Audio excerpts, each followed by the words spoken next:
निजी संपत्ति को लेकर सुप्रीम कोर्ट में एक बड़ा फैसला आया है। सीजेआई की बेंच वाली पीठ ने कहा कि हर निजी संपत्ति को सामुदायिक जायदाद की श्रेणी में नहीं रखा जा सकता है। कोर्ट ने माना कि कुछ निजी संपत्ति को कुछ हालात में सामुदायिक संपत्ति की श्रेणी में रखा जा सकता है, लेकिन हमेशा ये नियम लागू नहीं किया जा सकता है। ये बड़ा फैसला निजी संपत्ति को लेकर सुप्रीम कोर्ट का ये फैसला, जिसमें सुप्रीम कोर्ट ने कहा है कि हर निजी संपत्ति सामुदायिक संपत्ति नहीं है। बहुत बड़ा फैसला है सुप्रीम कोर्ट का। निजी संपत्ति को लेकर फैसले का इंतजार था और सुप्रीम कोर्ट का फैसला आ गया है। सार्वजनिक हित के तहत ही समीक्षा इसकी हो। निजी संपत्ति को लेकर सुप्रीम कोर्ट ने सीजेआई की बेंच थी, जो पीठ है, उसने कहा कि हर निजी संपत्ति को आप सामुदायिक जायदाद की श्रेणी में नहीं रख सकते। संजय शर्मा जुड़ गए हैं तमाम जानकारी के साथ। संजय, इस फैसले की डिटेल्स बताइए।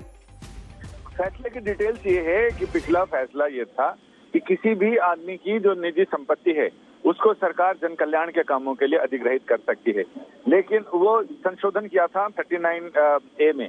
लेकिन अब सुप्रीम कोर्ट के 9 जजों की संविधान पीठ में से 7 जजों ने एक मत ये फैसला सुनाया है कि सरकार सभी मामलों में निजी संपत्ति का अधिग्रहण नहीं कर सकती है।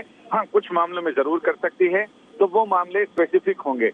और साथ ही जब ये था कि सरकार संपत्ति का अधिग्रहण करने, किसी की निजी संपत्ति का अधिग्रहण करने के बाद उसका बंटवारा भी कर सकती है, तो यहाँ ये बिंदु तो खुद ही खारिज हो गया कि जब सभी प्रकार की किसी भी संपत्ति का अधिग्रहण सरकार ऐसे नहीं कर सकती है तो बंटवारे की भी बात खारिज हो जाती है।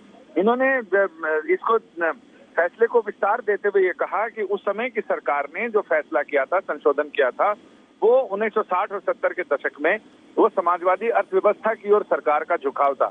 इसलिए उन्होंने अधिकतर संपत्ति को, निजी संपत्ति को भी इस दायरे में रखा कि सरकार उसका जन कल्याण के कामों के लिए, सड़क बनाना है, कुछ फैक्ट्री बनानी है या कुछ ऐसा बहुत बड़े बड़े परियोजनाएं चलानी है, उसके लिए अधिग्रहित कर सकती है।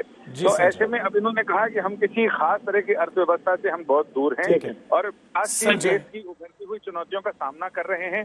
तो ये एक बड़ा फैसला है जिसमें कोर्ट नजर बनाए रखिए। लौटेंगे आपके पास, तमाम जानकारी लेंगे।